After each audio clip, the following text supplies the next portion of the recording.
Harding was a man of many limitations. He once commented of himself, "I can't hope to be the best president this country ever had, but I'd like to be the best loved." As a young man, his father once told him, "It's a good thing you weren't born a girl. You'd be in the family way all the time. You can't say no." As president, Harding couldn't say no either. He much preferred poker to statecraft, and he preferred a friendly private drink and a chaw of tobacco, or the company of a woman not his wife, to the duties of office. He was a handsome fella and pretty wicked. I was very, very much impressed by the fact that Warren G. Harding was such a handsome man and such an inept man. In the Harding administration, the belief was that they stole and sold the White House, furniture and all. I figured he was a grafter like most of them.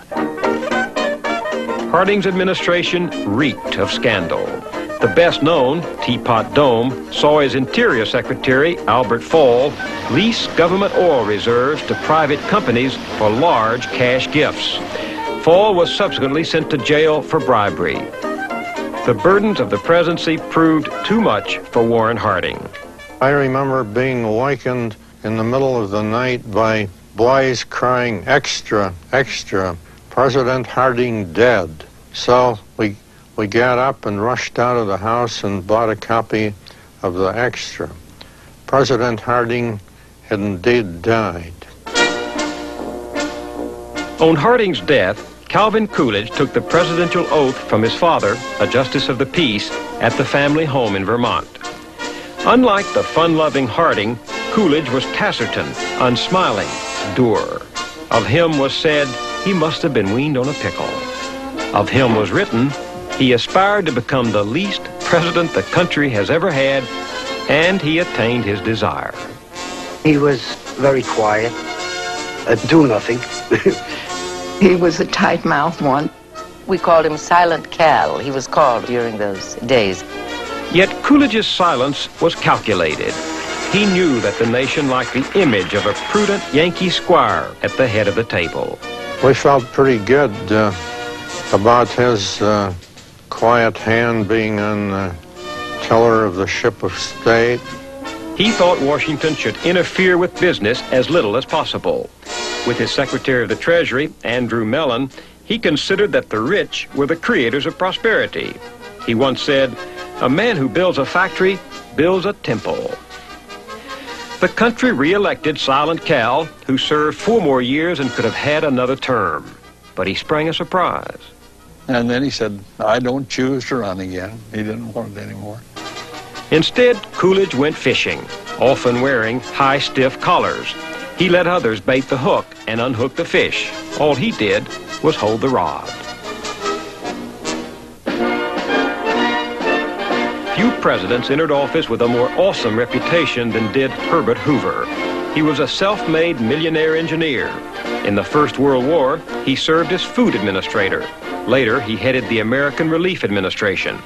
In 1921, he dispatched nearly 1 million tons of food to the Soviet Union, which was on the verge of famine. In the 1928 campaign, Hoover ran as an Iowa farm boy made good. His opponent, Governor Al Smith of New York. Smith's mannerisms offended rural America. His ambivalence on prohibition offended the Dries. And most crucial, his Catholicism offended much of Protestant America. One leading Protestant minister warned, "No governor can kiss the papal ring and get within gunshot of the White House." Hoover swamped Smith. Within less than a year, however, his presidency was engulfed by the stock market crash of 1929 and the ensuing depression.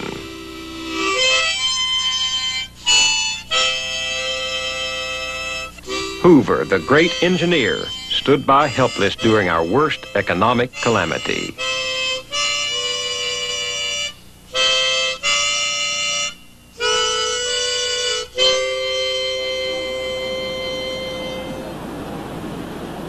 Hard times, ugly times. America was fouled by bad feelings. The campaign of 1928 was marked by anti-Catholic bias, and its smears against Smith's urban background reflected intolerance of foreigners, impatience with dissent, and hatred rooted in religion and race. I came of age with the melody of old-time religion ringing in my ears.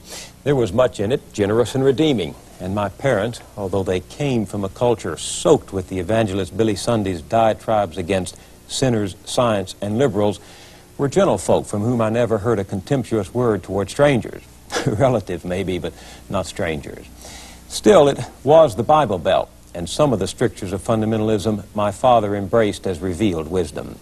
We heard so many sermons on demon rum that it was only a few years ago I was finally able to persuade him that if he were going to take the scriptures literally, he would have to honor that passage in the Bible which enjoins the faithful to use a little wine for thy stomach's sake. He did and does. I was lucky. There was in the 20s a nasty side of fundamentalism which infected America for time to come. Mixed with fears of the communist revolution in Russia, it inspired a rebirth of American nativism. Bigots and super patriots turned the melting pot into a boiling kettle of racial and religious antagonisms. Jews, Catholics, and blacks were its chief victims, but vigilantes might threaten anyone, student, professor, editor, writer, artist, anyone suspected of harboring subversive ideas.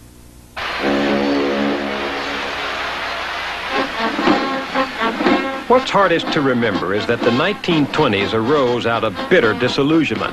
Our troops returned home after World War I, hoping to rebuild their lives. Instead, they faced unemployment, and economic depression, and labor unrest. A general strike shut down Seattle for days. Even the police struck in Boston. A huge walkout of steelworkers was broken by police and private security guards in 50 cities across 10 states. And coal strikes were led by John L. Lewis's United Mine Workers. The coal companies won out. The union's membership dropped from 500,000 in 1920 to 75,000 in 1928. In the 20s, the union movement practically collapsed. Most of the union activity in the 20s was from groups that were left of center, like the IWW. Radical labor groups like the Industrial Workers of the World were blamed for the unrest. Many of its organizers were jailed. I joined the IWW on general principles in San Francisco in October 1922. I got arrested when I came down from there and sent over to San Quentin for 3 years and 4 months for being an organizer. It was in the treatment of foreign radicals that America showed its most reactionary face. A Red Scare erupted in 1919 and 1920. Attorney General Palmer conducted huge raids to deport Bolsheviks, anarchists, and communists. The effects of the Red Scare lasted through the decade, epitomized by the case of Sacco and Vanzetti, Italian immigrants and anarchists charged with robbery and murder in 1920. They received the death sentence. The establishment said they were fairly tried, but others claimed they were railroaded for their beliefs. The case became an international issue. We were picketing, we were demonstrating, and for a long time there was the hope that perhaps, we could really save them. But after 6 years of appeals, both men died in the electric chair. It was a great, great tragedy when they were executed. And then we had demonstrations to protest and vigils. It was a very sad period. The case remains one of the most controversial in our history. I guess we all didn't feel too sure that they were guilty. It seemed like just being radical seemed to smear them as much as anything else. We didn't think that they were murderers as they were pictured. But that they got killed, they both got killed. Looking back, it's almost a relief to turn from Sacco and Vanzetti to another, still echoing legal skirmish. Here's John Scopes, a high school biology teacher charged in Tennessee with teaching evolution. In 1925, state law made that a crime. In a packed courtroom, under the gaze of the media, Clarence Darrow defended